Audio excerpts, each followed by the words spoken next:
자, 복습하는 기태 21강 시작하겠습니다. 자, 우리 21강부터가요, 바로 이제 비문학 독해 전략 학습하는 부분이죠. 사실 비문학 같은 경우는요, 미리 예습하시고, 그죠? 문제 푸시고, 강의 시간에 집중해서 들으시면 그렇게 정리할 것들이 많지는 않아요. 그렇더라도 중요한 포인트 중심으로 해가지고요, 다시 한번 정돈해 보도록 하겠습니다.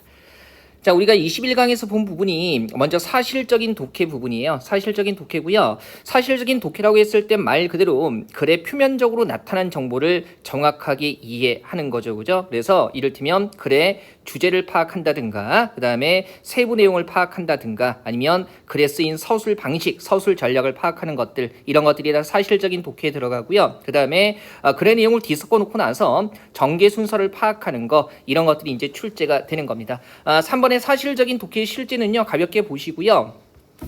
자, 우리가 이제 사실적인 독해를 위해서 기본적으로 개념적으로 알아둬야 되는 것들이 있죠. 153쪽입니다. 그죠? 그래서 네모 2번 한번 보시면 사실적인 독해를 위한 이론이라고 해가지고요. 먼저 주제 찾는 것과 관련해서 주제 중심 문장이 어떤 식으로 확인되는가, 이런 것들 아셔야 되는 거죠. 먼저 보세요. 아래쪽에 이 부분 볼게요.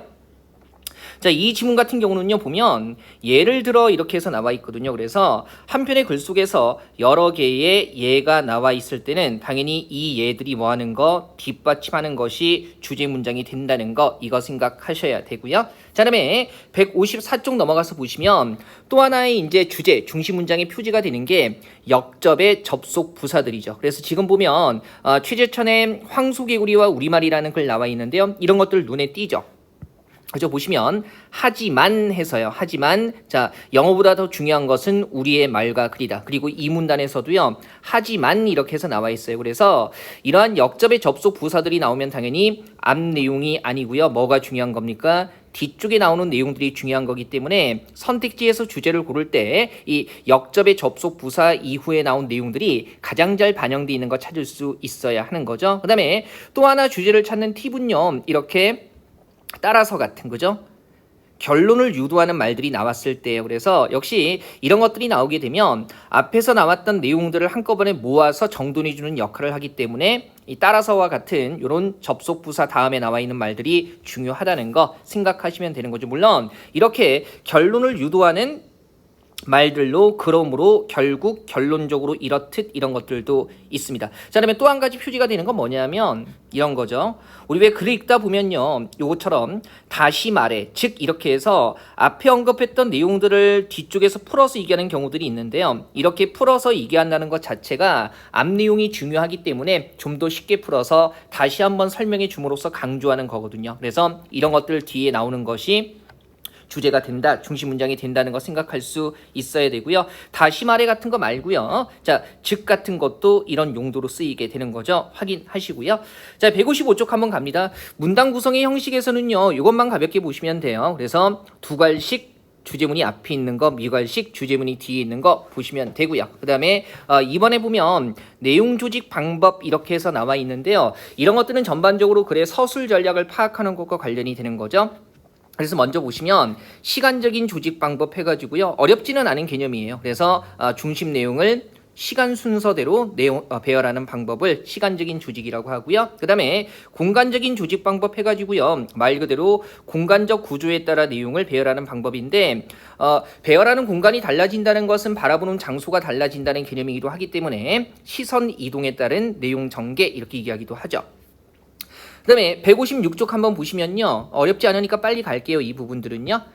자, 3번에 임과적 조직 해가지고요, 말 그대로 원인과 결과에 따라서, 사실 이런 용어 자체가 어렵지는 않기 때문에 그래서 확인하는 게 복잡하지는 않아요. 그 다음에 화제 유형에 따라서 내용을 배열하는 주제별 조직, 그리고 문제점과 해결책을 제시하는 문제 해결식 조직 방법, 이런 것들 있습니다. 그 다음에 3번에 내용 전개 방식도요, 글의 서술 전략을 파악하는 것과 관련이 되죠. 그래서 단답형으로 나오기도 하고요. 그 다음에 내용 전개 방식과 관련된 것들을 서술형으로 풀어서 물어보기도 합니다. 한번 가볼게요. 그러면 자, 1번의 정의 같은 경우는 말 그대로 뭡니까? 그것이 어떤 것인지 설명해 주는 방식이고요. 확인하시고요. 그 다음에 분석 같은 경우는요, 말 그대로 전체를 이루고 있는 구성 요소를 쪼개서 설명하는 방식이죠. 그래서 우리가 분석 같은 경우는요, 종류를 나누는 것과 달라지는 게 구성 요소들이 결합해 있어야만 전체를 이루기 때문에 부분적인 것이 곧 뭡니까? 전체적인 것이다라는 관계가 성립하지 않습니다. 이런 특징이 있고요.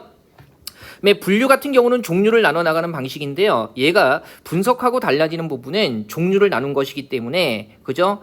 하위 종류가 뭡니까? 곧 전체 상위 개념이다. 이런 게 가능하죠. 다만 이 안에서 선택지에 분류와 구분이 둘 다 등장했을 때 이거 두 개의 차이점하는 게 중요하죠. 그래서 기억의 분류 같은 경우는요. 나눌 분자가 먼저 나왔기 때문에 하위 개념이 먼저인 거고 이것을 상위 개념으로 묶어 나가는 거고요. 구분 같은 경우는 나눌 분자가 뒤에 나와 있기 때문에 상위 개념이 먼저고요.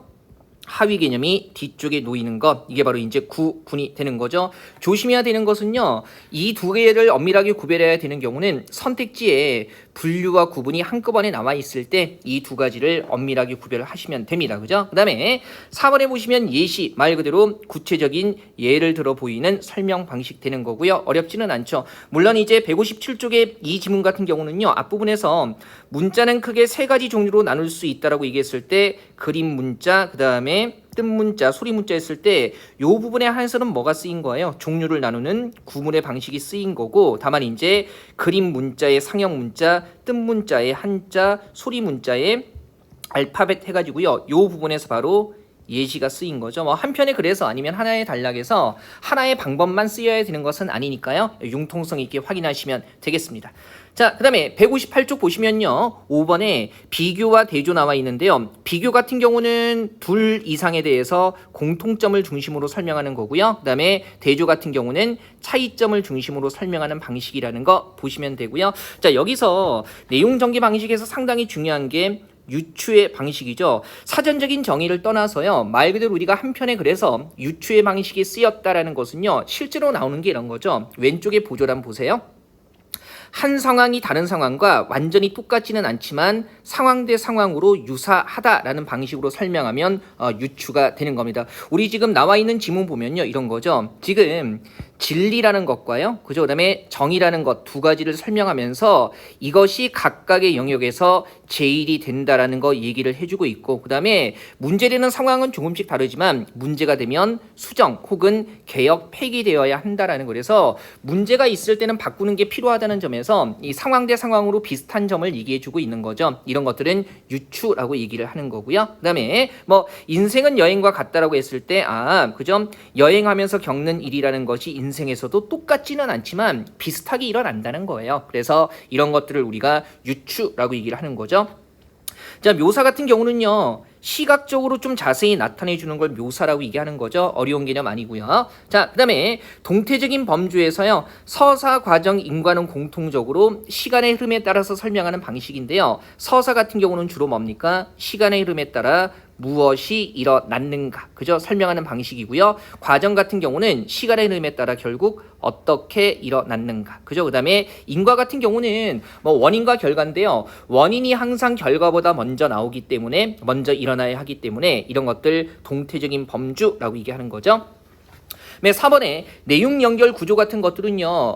문단이나 문장의 순서 잡을 때 상당히 유용한 개념이죠. 그래서 기본적으로 이런 거 생각하셔야 돼요. 순적 같은 용어가 중요한 게 아니고요. 이런 것들이 중요한 게 아니고 말 그대로 특정 지시어나 접속어를 봤을 때 앞뒤 내용이 어떤 방식으로 연결되어야 하는가를 아는 게 중요합니다. 그래서 예를 들면 여기 보면요. 그러므로 이런 식으로 나오게 되면 물론 그래서 따라서도 나올 수 있겠죠. 앞뒤의 내용이 어떻게 돼야 돼요? 내용상 각각 원인과 그 다음에 결과로 연결돼야 한다라는 거 이거 생각하시면 되고요.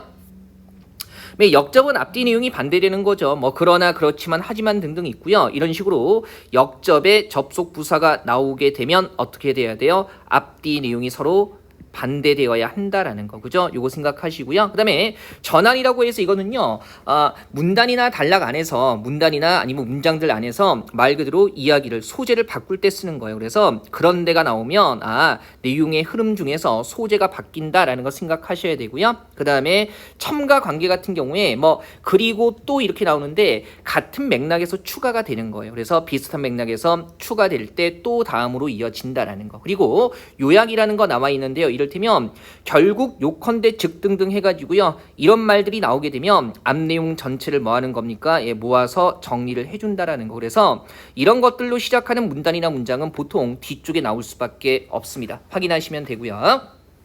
그다음에 이번에 보면 문단 연결 구조, 이게 내용 전개 방식하고 크게 달라지는 건 아니죠. 그래서 원인과 결과 해가지고요, 그죠? 내용상 봤을 때 앞쪽에 문단이 원인이 제시되어 있고 뒤쪽에 결과가 나와 있는 거죠. 그래서 이를테면 뭐 이글 같은 경우에 여러분들 읽어보셨을 테지만 서점의 대형화, 양극화 때문에, 그죠? 서점의 대형화, 양극화 때, 게다가 도서정까지 이런 것들 때문에 거리의 서점이 사라지고 있다는 결과 얘기해주고 있어요, 그죠? 선택지의 원인과 결과에 따라서 설명하고 있다 그랬을 때 이런 것들 제시문에서 확인할 수 있으면 끝나는 거죠.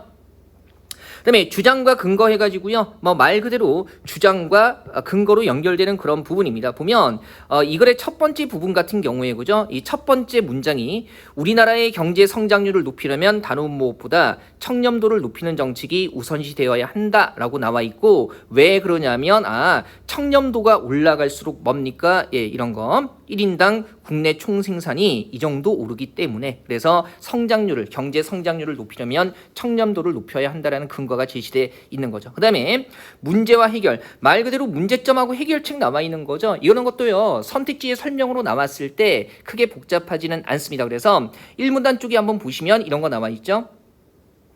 글로벌 금융위기를 극복하기 위해 여러 국가에서 정책금리를 낮추었지만 투자나 소비가 늘어나지 않는다는 문제점이 발생했다. 문제점 얘기해주고 있고요. 그 다음에 두 번째 문단에서 전통적인 통화정책이 효과를 발휘할 수 없을 때 위기 극복을 위해 양적 완화와 같은 비전통적인 통화정책을 시행해야 한다 해가지고요. 이 문제점에 대한 해결책이 이렇게 제시되어 있는 겁니다. 찾기는 어렵지 않죠.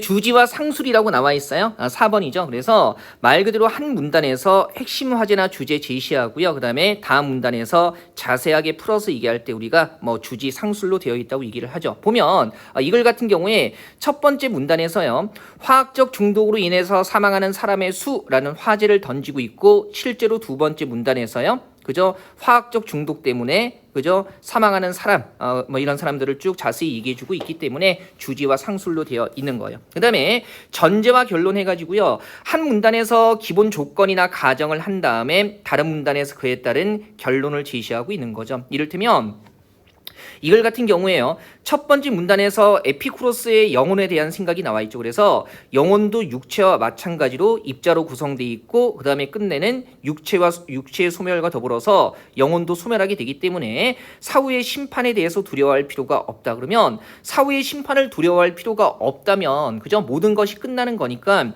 신에 대한 두려움 같은 것들 가질 필요가 없겠죠. 그래서 인간이 어딘가에 얽매이지 않고 자신의 삶을 주체적으로 살아갈 수 있게 하는 그런 근거가 된다라고 얘기를 해주고 있습니다. 이런 게 전제와 결론에 따라서 내용이 전개되는 거죠. 자, 마지막으로 개념 플러스 보시면요, 문단 연결 구조에 쓰이는 용어 있는데요, 여기서 좀 봐야 되는 게 절충이라는 걸 우리가 명확히 아셔야 되죠. 그래서 서로 다른 두 가지를 뭡니까? 조절해서 잘 어울리게 하는 것, 이런 것들이 절충이 된다는 겁니다. 역으로 기억해야 되는 게 뭐예요? 서로 다른 두 가지가 있을 때 한쪽만을 취하고 한쪽을 버리는 건 절대로 이건 뭐가 될 수 없다?